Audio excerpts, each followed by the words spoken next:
अस्सलाम वालेकुम मेरे प्यारे बच्चों। आज हम करने वाले हैं यूनिट नंबर 7 के न्यूमेरिकल क्लास 11। एएलपी में पहले ही उन्होंने नॉन इम्पोर्टेंट्स को निकाल दिया और इम्पोर्टेंट्स जो थे वो ऐड कर दिए। उन इम्पोर्टेंट्स में से भी हम जो बहुत ज़्यादा इम्पोर्टेंट है वो आज कवर करेंगे, ताकि बोर्ड में इजीली जो नहीं कर सकते और जो कर भी सकते हैं उनके लिए क्लियर हो जाए। न्यूमेरिकल नंबर हम सबसे पहले करने वाले हैं 7.6। उसका ए पार्ट, दो पार्ट हैं। कोशिश करिए बुक अपने पास रखें ताकि आपको स्टेटमेंट की समझ आए। स्टेटमेंट की समझ आएगी तो आप इजीली न्यूमेरिकल को सोल्व कर सकते हैं। If the intensity of wave is 16 WM-2। Intensity को आई से रिप्रेजेंट करते हैं, कितनी है जी? 16 WM-2। क्लियर हो गया। उसके बाद कहते हैं जी and the amplitude, and the, और उसका एम्पलीट्यूड दे दिया। कितना एम्पलीट्यूड दे दिया हमें? 2 मीटर का एम्पलीट्यूड दे दिया। कहना क्या चाहते हैं, अगर एक साउंड इंटेंसिटी ऑफ वेव है 16 WM-2 और एम्पलीट्यूड इज़ 2 मीटर, तो what is the constant value के क्या होगी? इसके दो पार्ट हैं। जब आप बुक ओपन करेंगे तो आपके इसको दोनों पार्ट आपके सामने होंगे। मैं पहले ए सोल्व कर रहा हूँ, फिर इसका बी पार्ट सोल्व कर रहा हूँ। तो ए पार्ट का सोल्व कर फाइंड क्या करना है जी हमने? के। हमें इंटेंसिटी ऑफ वेव का फॉर्मूला आता है, हमें रट्टा हुआ है, नहीं रट्टा हुआ तो अभी हम इसको रट लेंगे। I इज इक्वल टू के ए का स्क्वायर। फाइंड क्या करना है जी हमने? I डिवाइड बाई ए का स्क्वायर इज इक्वल टू के। ईजिली सॉल्व हो जाएगा। मैंने ए के स्क्वायर को उधर जाके डिवाइड कर दिया। I की वैल्यू हमारे पास गिवन है 16 और ए की वैल्यू है 2 और उसका स्क्वायर यहाँ पे आ गया कि 16 divided by 4 is equal to K. तो इन दोनों को डिवाइड किया तो मेरे पास आ गया के। और के का यूनिट आपको अगर नहीं पता तो मैं आपको बता देता हूँ। के का यूनिट होता है जी हमारे पास, क्या होता है हम निकाल लेते हैं। के की वैल्यू आ गई है 4।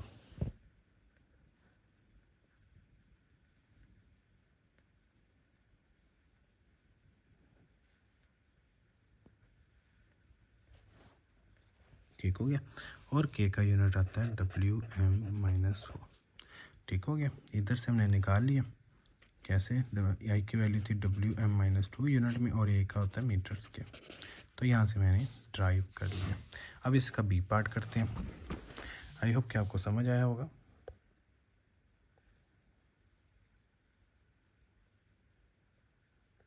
क्लियर हो गया। अब हम इसका करते हैं बी पार्ट। बी पार्ट में क्या कहता है? कहता है if the intensity of wave is 25। अब इंटेंसिटी कितनी दे दी है?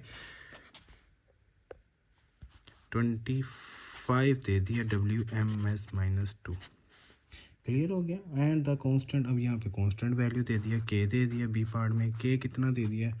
हमें दे दिया है 5 WM-4। फाइंड क्या करना है? एम्पलीट्यूड फाइंड करना है। और अल्हम्दुलिल्लाह हमें एम्पलीट्यूड अभी फार्मूला अप्लाई किया था तो अभी हमें याद हो गया के ए का स्क्वायर। एम्पलीट्यूड फाइंड करना है तो हमें पता है आई डिवाइडेड बाई के इज इक्वल टू ए का स्क्वायर। जिसको फाइंड करना है जी वो हमने इधर ही रखा हुआ है। तो आई की वैल्यू 25, के की वैल्यू 5, ए का स्क्वायर, और यहाँ पे आ गया मेरे पास 5 ए का स्क्वायर। और ए के स्क्वायर का स्क्वायर रूट लेना पड़ेगा बोथ साइड, तो मैं यहाँ पे स्क्वायर रूट लूँगा बोथ साइड। तो यहाँ पे आ गया 5 अंडर रूट ए का स्क्वायर अंडर रूट 5 और यहाँ पे ए। ये मेरे पास न्यूमेरिकल सोल्व हो गया इजीली। इससे हमारे पास 7.6 जो इम्पोर्टेंट था वो आपके सामने सॉल्व हो गया। अब करते हैं जी 7.7। क्लियर हो गया। 7.7 है जी if a sound system produce 200 watt power. कितनी पावर प्रोड्यूस कर रहा है जी? पावर को पी से रिप्रेजेंट करते हैं। 200 वाट की पावर को वो यूटिलाइज कर रहा है। If the sound is directed a crowd with an area 15 metre area, अगर वो क्या कर रहा है जी? If the sound is directed at a crowd with an area, कितना एरिया वो ले रहा है जी? साउंड यानी कितने एरिया तक वो कवर कर रहा है जी? System sound 150 metre square area तक वो कवर कर रहा है। तो इंटेंसिटी फाइंड करनी है। तो यहाँ पे भी मेरे पास ए पार्ट है और यहाँ पे भी बी पार्ट है। तो पहले पी पावर 200 दे दिया और पावर जो साउंड इंटेंसिटी, ठीक हो गया। आप देखो कह रहा है सिस्टम प्रोड्यूस 200 वाट की पावर है, और वो जो सिस्टम प्रोड्यूस कर रहा है पावर 200, और कितने एरिया में कवर हो रहा है वो साउंड 150 मीटर स्क्वायर एरिया में। तो सिस्टम की इंटेंसिटी क्या हो सकती है? तो सिंपल सा इसका formula I is equal to, यानी P is equal to I के होता है। तो यहाँ पे हमने आई फाइंड करना है, तो मैं इसको डायरेक्ट ड्राइव कर लेता हूँ, पी ओवर ए। मेनली फार्मूला होता है पी इज इक्वल टू आई। ठीक हो गया हमारे पास। अब आई फाइंड करना है, पावर 200 है, एरिया 150 है, ये इससे काटूंगा। आई इज इक्वल टू यहाँ पे कटिंग करूँ या मैं यहाँ पे इन दोनों को डिवाइड कर दूँ, तो मेरे पास आंसर आ जाता है 1.33 WMS-2। क्लियर हो गया। इसका बी पार्ट भी कर लेते हैं तेज़ी से। अगर मेरी स्पीड आपको ज़्यादा लग रही है, आप इसकी स्पीड को स्लो भी कर सकते हो, और इतने ऑप्शन है कि इसको बार बार रिवाइज भी कर सकते हो। इसका भी लाइट बल्ब मतलब एमिट 100 वाट पावर, एक बल्ब है आपके पास और उसमें जो लाइट एमिट हो रही है उसकी पावर कितनी है? 100 वाट उसकी पावर है। Okay my, if the light is the spread out evenly over sphere with the surface area, और वो कितने एरिया में स्प्रेड हो रही है जी? हमारे पास जो एरिया है वो हो रहा है 400 मीटर्स के। ये अच्छी खासी स्प्रेडिंग आ रही है। तो यहाँ पे भी इंटेंसिटी फाइंड करनी है, आपने मुझसे स्टॉप करके इसको सोल्व कर देना है, तो इस तरह आपकी प्रैक्टिस हो जाएगी। फार्मूला वही I is equal to P over A, I is equal to 100/400। तो इसकी इंटेंसिटी आएगी बहुत कम, I is equal to 0.25 WMS-2। ठीक हो गया। मोर करते हैं एक लास्ट, बिल्कुल आसान है बच्चों, मेरे प्यारे बच्चों। 7.9 भी बहुत इंपॉर्टेंट है, उससे पहले 7.8 कर लेते हैं। ठीक हो गया, ताकि 7.9 की तरफ इसके बाद जाते हैं। 7.8 सेम था, इस वजह से मैं इसको कवर करता हूँ। एक रेडियो एंटीना है, वो 500 पावर की यूटिलाइज़ कर रहा है ब्रॉडकास्ट करने के लिए। कितनी पावर यूटिलाइज़ कर रहा है? 500 की पावर यूटिलाइज़ कर रहा है। ठीक हो गया। If the signal is receive at distance 10 kilometre, कितना डिस्टेंस दे दिया हमारे पास, कितना रेडियस, कितना डिस्टेंस दे दिया हमारे पास? डी कलर में इधर 10 किलोमीटर का वो डिस्टेंस कवर कर रहा है। ठीक हो गया। और डिस्टेंस किस में कवर कर रहा है उन्होंने स्पेशल मेंशन किया है, distance if a single receiver distance 10 kilo what is the intensity of the signal. फिर इंटेंसिटी फाइंड करनी है, तो इसका पहले किलो ख़त्म करूँ, किलो ख़त्म करने के लिए 3 0 ऐड कर देता हूँ, और यहाँ पे ये आ गया R is equal to, intensity ही फाइंड करनी है। इंटेंसिटी किसके इक्वल थी? पी ओवर एरिया नहीं गिवन था, तो एरिया मेरे पास किसका इक्वल होता है? स्फेयर के अंदर जो एरिया इज इक्वल टू होता है जी, वो होता है 4πr का square area. I is equal to P कितना है जी? पी मेरे पास 500 है। एरिया का यहाँ पे फार्मूला लगाता हूँ 4πr का स्क्वायर। एरिया इन स्फेयर के अंदर के, स्फेयर का एरिया स्फेयर का किसके इक्वल होता है? 4πr का स्क्वायर। बार बार लिखने का मकसद ताकि आपको भी याद हो जाए, एरिया स्फेयर के इक्वल होता है 4πr का square. I is equal to आ गया 500/4 मल्टीप्लाई 3.14। पाई की वैल्यू भी आपको याद है, आर की वैल्यू ऊपर गिवन है, अच्छी खासी वैल्यू है आर की, कोई बात नहीं, हमने कैलकुलेट ही करना है। और इसको डायरेक्ट कैलकुलेट करना, डायरेक्ट कर देना, यहाँ इनको इस तरह करना है, इस तरह भी कर सकते हो। ये आ जाएगा 1.26 मल्टीप्लाई 10 की रेज़ पावर 9 आ जाएगा, इतनी बड़ी वाली। अब इसको डिवाइड कर दें और आपका आंसर आ जाएगा। आपका आंसर क्या आ जाएगा? आपका आंसर आ जाएगा, इंटेंसिटी फाइंड करनी थी ना, तो इसको कैलकुलेट करें।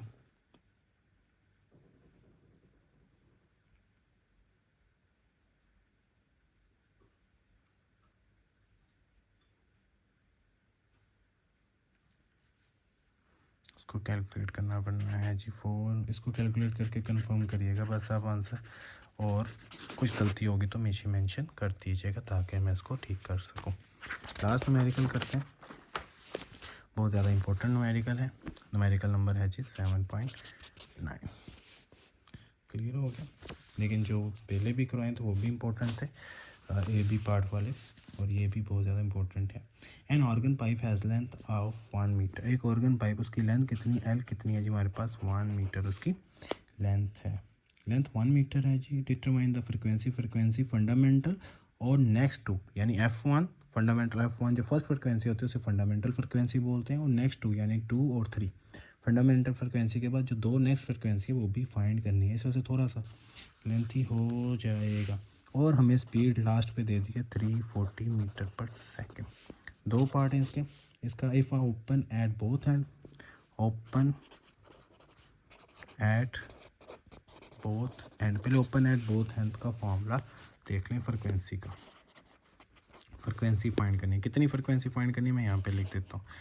फाइंड करनी है जी F1 फंडामेंटल फ्रिक्वेंसी, F2 और F3। देखो यानी यहाँ पे मैं कह सकता हूँ n की वैल्यू क्या दी है 1, n की वैल्यू दी है 2 और n की वैल्यू दी है 3, क्योंकि फार्मूला लगना है fundamental open at both and. जब आप लॉन्ग करते हो तो हमने उसमें इसको कवर किया हुआ अच्छे से कि ओपन एट ऑर्गन पाइप किस तरह उसकी फंडामेंटल फ्रिक्वेंसी आती है। तो मेरे पास इधर मैं लिख देता हूँ F1 is equal to Fn कर देता हूँ, एक सिंपल फार्मूला पे ले देता हूँ। Fn is equal to N V by 2L। तो पहला फंडामेंटल फ्रिक्वेंसी में F1 फाइंड करना है, तो n की जगह 1 आ जाएगा, v वो ऊपर 340 divided by 2 multiply by L भी ऊपर लिया हुआ है 1, तो सिंपल सा आंसर आ जाएगा 170 हर्ट्ज। क्लियर हो गया मेरे प्यारे बच्चों। दूसरा आप इजीली फाइंड कर सकते हो, F2 भी 2, v कितना है 340, 2 और यहाँ पे L, ये आ जाएगा 340 हर्ट्ज। तीसरा मेरे पास सिंपल है F3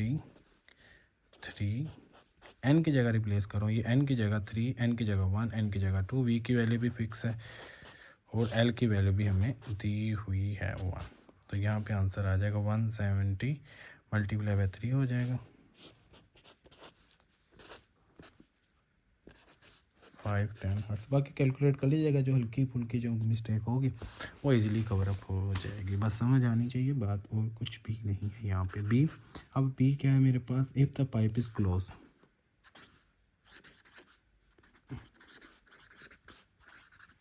close at one end पे ये क्लोज है, तो सिंपल सा फिर मामला हमारे पास इसका भी F1 F2 और F3 फाइंड करना है। इसका फंडामेंटल बाद में करते हैं, पहले इसका सिंगल जो फार्मूला बेसिक जो फार्मूला उसको ले लेते हैं, सिंपल सा एन वी बाय यहाँ पे 4L आ जाएगा और कुछ भी नहीं।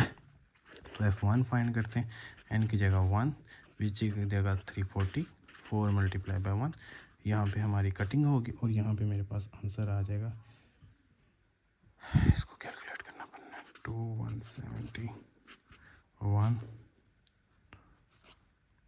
185 हर्ट्ज आ गया। बाकी आप कैलकुलेट करिएगा, कोई गलती होगी तो उसे ठीक कर लीजिएगा। 4 मल्टीप्लाई बाय 1 मैं डायरेक्ट इस फार्मूले में पुट करता जा रहा हूँ, तो ये आ गया 2, ये आ गया 170 हर्ट्ज आ गया। F3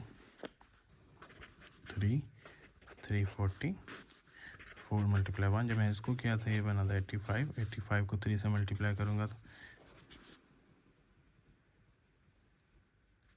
225 hertz. आज के लिए इतना ही, इसको करें, बाकी इंशाल्लाह नेक्स्ट वीडियो में मुलाकात हो।